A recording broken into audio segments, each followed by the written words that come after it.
What if I told you that one of the most devastating economic collapses in American history didn't happen in 2008, didn't happen in 1929, and didn't happen during any crisis you've ever heard about in school? What if the collapse that nearly broke the United States, triggered mass homelessness, caused a nationwide banking meltdown, and rewired the nation's politics was almost erased from public memory? This is the mystery of the Panic of 1893, a financial catastrophe so destructive that historians call it the Great Depression before the Great Depression.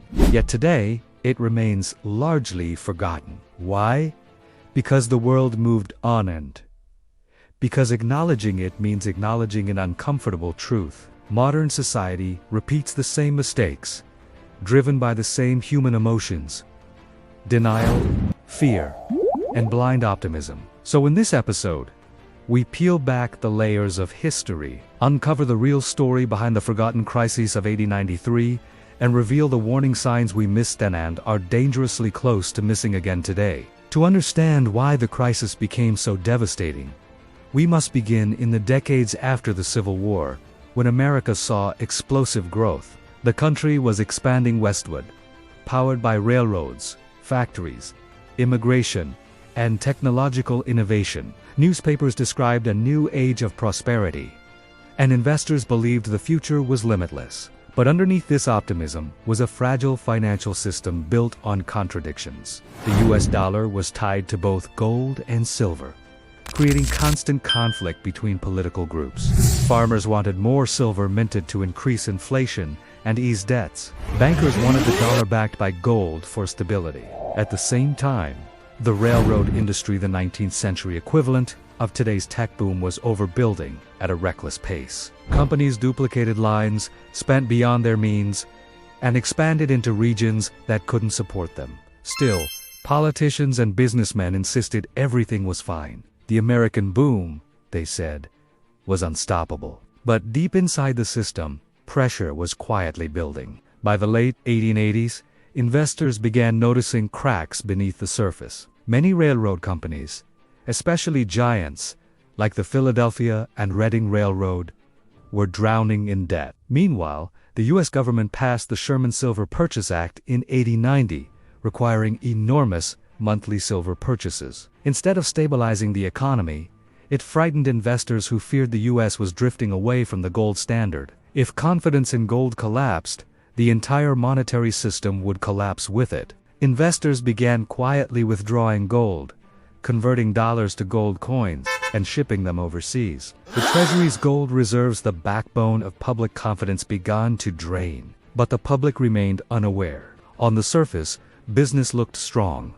Railroads kept expanding, banks kept lending, and factories kept producing. Behind the illusion, however, the system was becoming dangerously unstable, weighted down by bad loans, political tension, investor anxiety, and a currency system losing credibility by the day. The moment everything collapsed came in February 1893, when the Philadelphia and Reading Railroad, one of the country's largest corporations, declared bankruptcy. This was the spark that ignited a national panic. Investors instantly lost faith and began dumping stocks. Banks, terrified of being unable to repay depositors, started calling in loans. Ordinary citizens rushed to their local banks, forming long, desperate lines, demanding their savings. One bank after another fell like dominoes. The stock market crashed. Railroads shut down routes. Factories laid off thousands. Mines collapsed as demand for steel and coal evaporated. Every industry that depended on railroad steel, mining, agriculture, banking began to implode. The collapse was so sudden and so violent that by the end of 1894, nearly 500 banks had closed. Over 15,000 businesses had failed, and unemployment soared, two levels only matched decades later during the Great Depression. Entire communities fell into despair as families lost homes, jobs, savings, and hope. The collapse didn't stop with job losses. It reshaped American society. Homelessness exploded as families crowded into makeshift shanties. Food shortages hit cities already strained by unemployment. Anger turned political as citizens blamed the government for inaction. The nation fractured between those who believed gold was the only path to stability, and those who wanted silver to rescue indebted farmers and workers. One of the boldest responses came from Coxey's army, a mass march of unemployed workers who demanded federal job programs.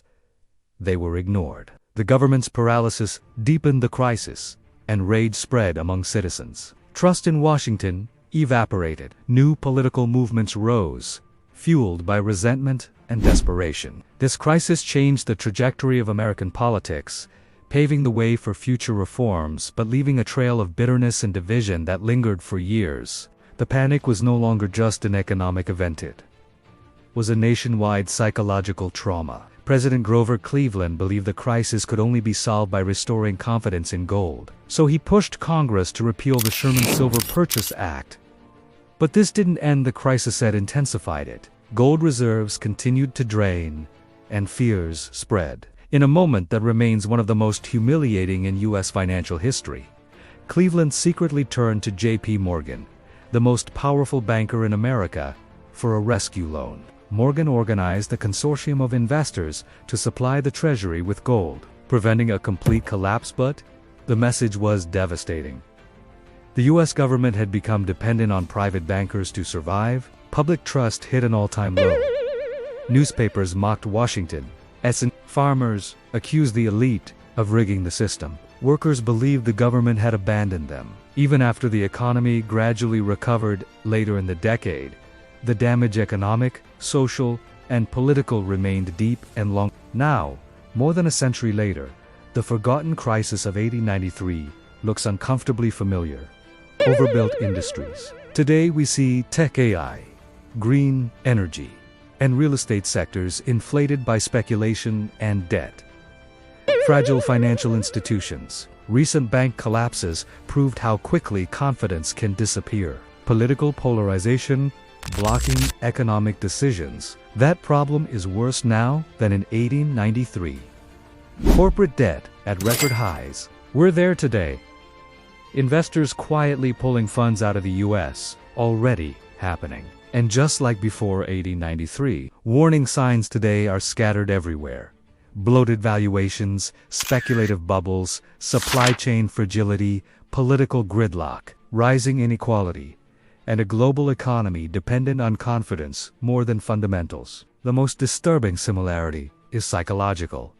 People believed the 1890s boom would never end, and today, many believe technology will protect us from major collapses. But history says otherwise. Crises rarely come from one trigger, they emerge when many small vulnerabilities collide at the wrong moment. So what should we learn from the forgotten crisis of 1893? First, confidence is the real currency of any financial system.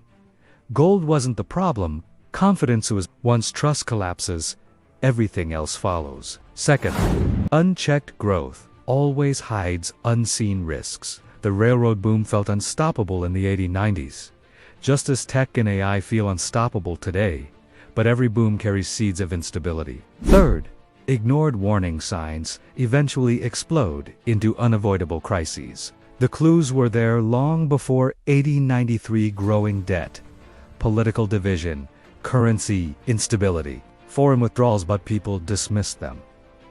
We're repeating that attitude today. So here's the warning. Financial crises don't announce themselves. They build quietly, slowly, invisibly.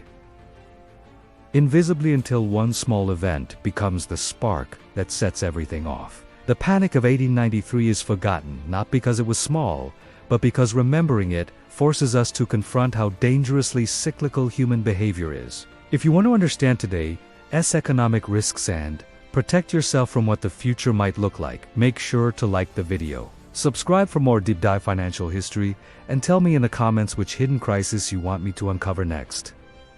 Because the past isn't gone. It's repeating right now.